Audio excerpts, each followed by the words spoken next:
every empire in history eventually controls the routes that matter. Rome locked down the Mediterranean.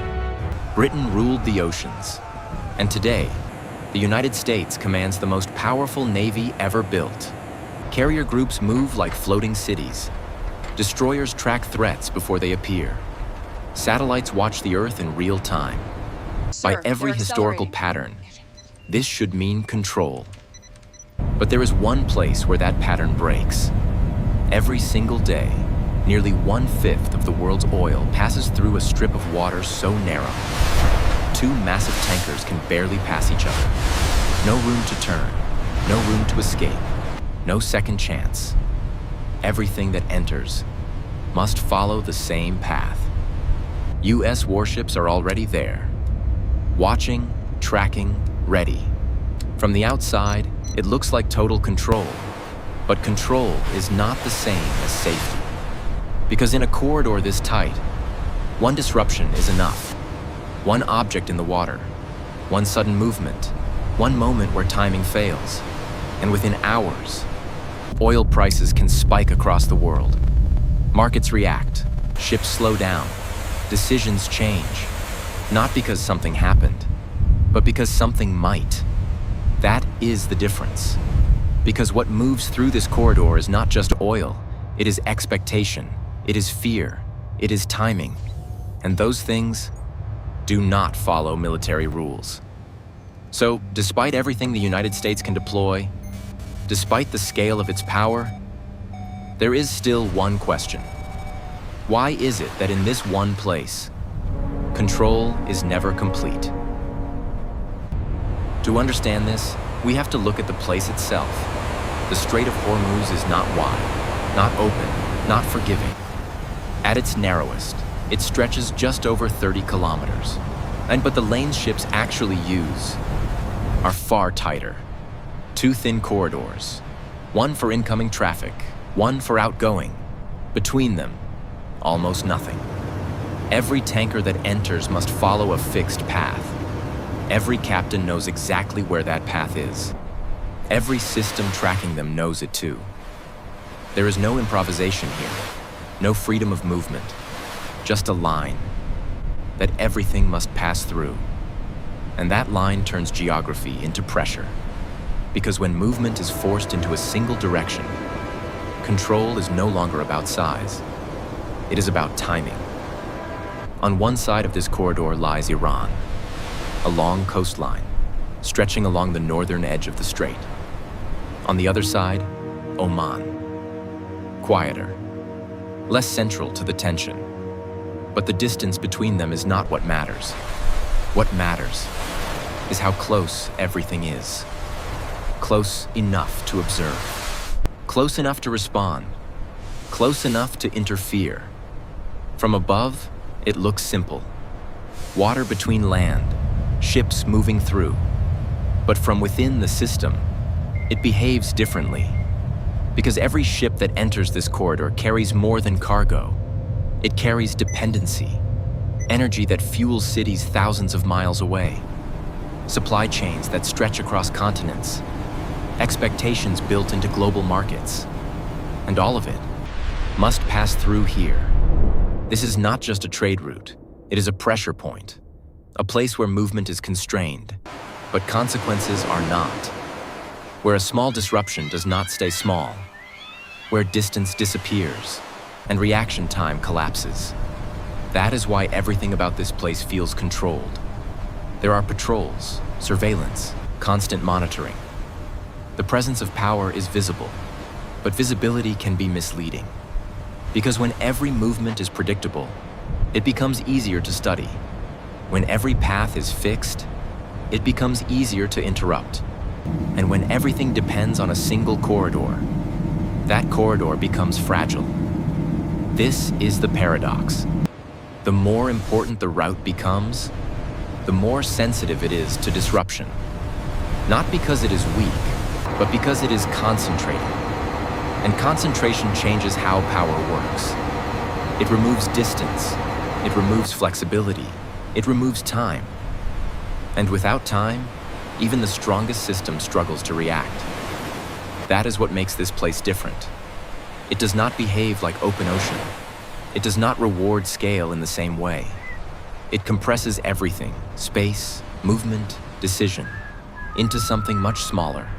And when everything is compressed, the margin for control disappears. What remains is something else entirely. Yea, something that looks like control, but operates under a different set of rules. And this is where the illusion truly begins. At its peak, American naval power seems absolute. Carrier strike groups move with quiet precision. Destroyers cut through the water with purpose. Above them, satellites sweep the surface of the Earth, feeding a constant stream of information. Nothing moves unnoticed. From thousands of miles away, decisions are made in seconds. From the deck of a ship, operators watch the horizon through layers of data. It feels complete, measured, controlled. Inside the corridor, a U.S. destroyer moves slowly along its assigned path. The sea is calm. The sky is clear. Below deck, the radar room glows in low light. Screens flicker with symbols, each one a vessel, each one tracked. A cargo ship, as a tanker, a small fishing boat. Everything has a position. Everything has a direction. A voice breaks the silence, a coordinate confirmed, a movement acknowledged. There is no chaos here, only order. This is what control looks like, when it works. Because in most environments, visibility creates advantage. The more you see, the faster you respond.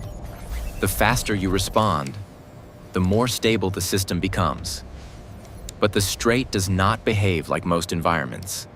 Because here, visibility comes with a cost. Every ship in the corridor is following a known path. Every movement is constrained by geography. Nothing can deviate far from the line. And that means something else. It means that every movement can be predicted, not just by the system controlling it, but by anything observing it. The destroyer continues forward. Its sensors are active. Its systems are ready. But readiness depends on time. And time in this space is limited. There is no distance to absorb a mistake, no wide ocean to create space for reaction. Everything happens closer, faster, tighter. The same radar that detects movement also reveals patterns. The same system that ensures control also defines expectation. And expectation can be studied, watched, learned. From the outside, it still looks like dominance. A powerful navy fully aware of its surroundings, fully capable of responding. But awareness is not the same as control, because control requires unpredictability. And in a corridor where every ship must follow the same path, unpredictability disappears. The destroyer does not change course. It cannot. The tanker ahead does not deviate. It will not. Everything moves as expected. And that is the weakness. Because when everything behaves exactly as it should, it becomes easier to anticipate the moment when it cannot. The system continues to function. Orders are followed. Routes are maintained. Nothing appears wrong. But something has already changed. Control has become visible. And once control becomes visible, it can be measured. And once it can be measured, it can be challenged. Not by matching its strength, but by understanding its limits. This is the illusion, that seeing everything means controlling everything. Because in a place like this, the more you see, the more you reveal. And someone else has been watching this very closely. Iran does not try to match the United States. It does not build carrier groups to rival them. It does not attempt to dominate the ocean. It does something else. It studies the space, the same narrow corridor, the same fixed lanes, the same predictable movement. And instead of expanding outward, it focuses inward. On the coastline, systems are positioned where they do not need to move far. Missile batteries remain mobile, hard to track, harder to anticipate. Small boats sit low in the water. Fast, light, difficult to detect until they are already close. None of this looks overwhelming.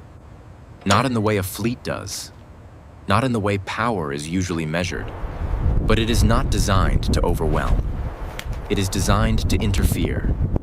A speedboat cuts across the surface at high speed. From a distance, it looks insignificant.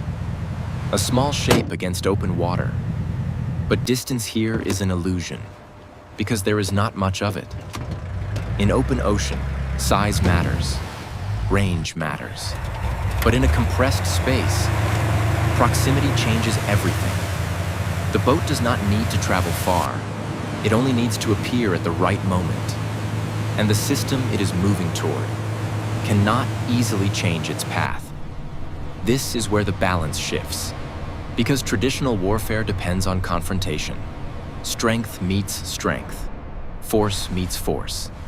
And the outcome is decided by scale. But this is not that kind of battlefield. Here, confrontation is avoided. Direct engagement is unnecessary. Instead, the focus is on disruption.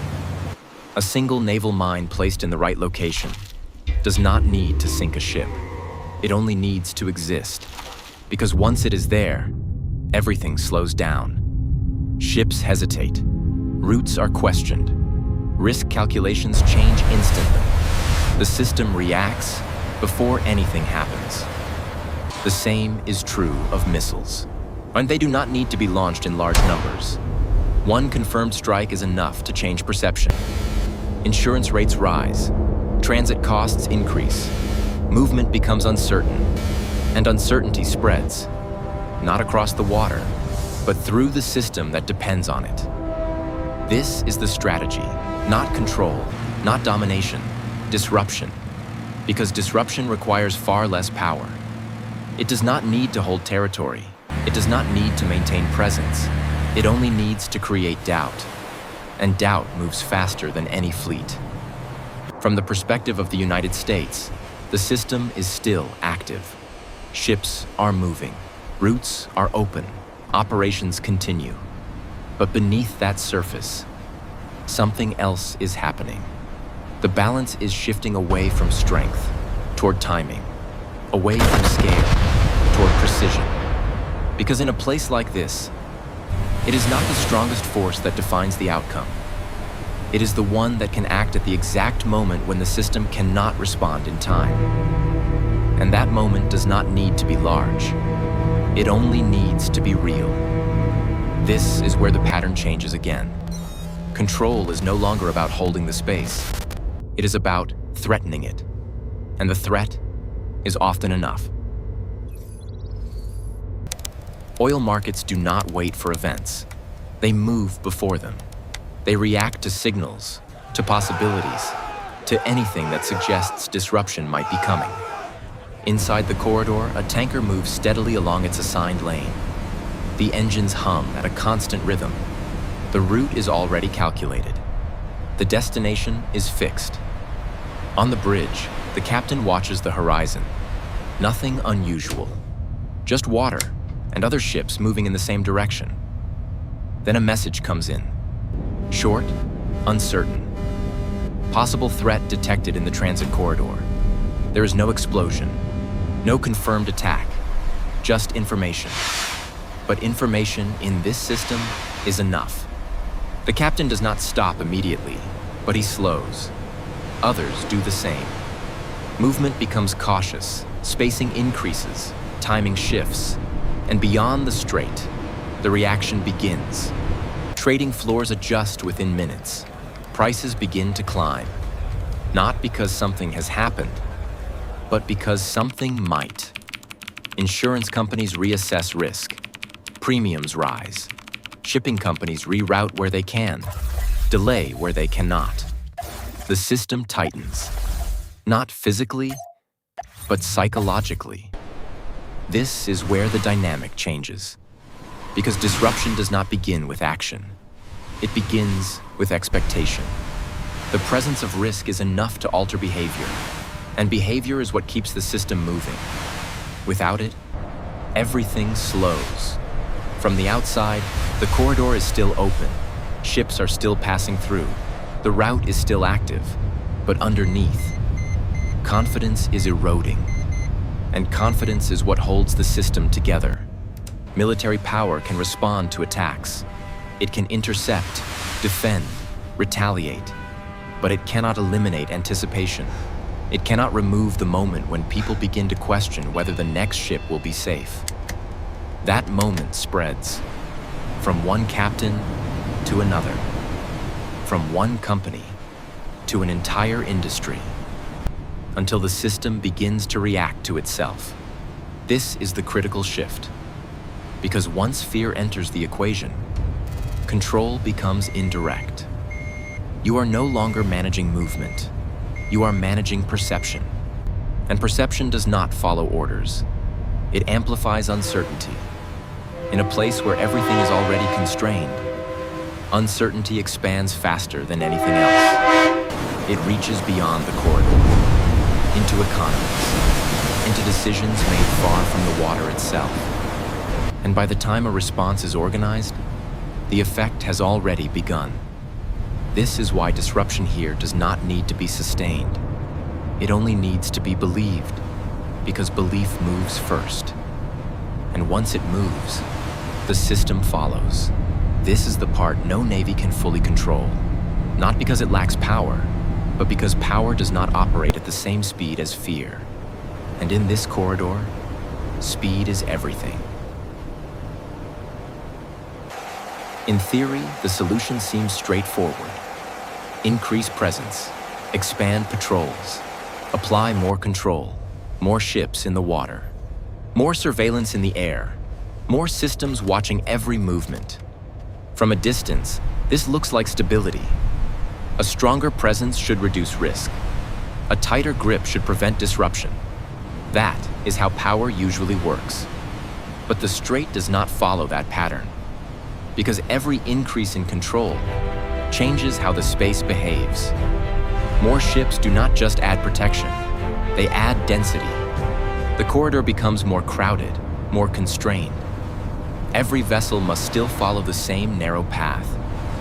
But now, there are more of them, closer together, moving under greater tension. And tension has consequences, because in a space this tight, there is no margin for error. A single miscalculation does not stay contained.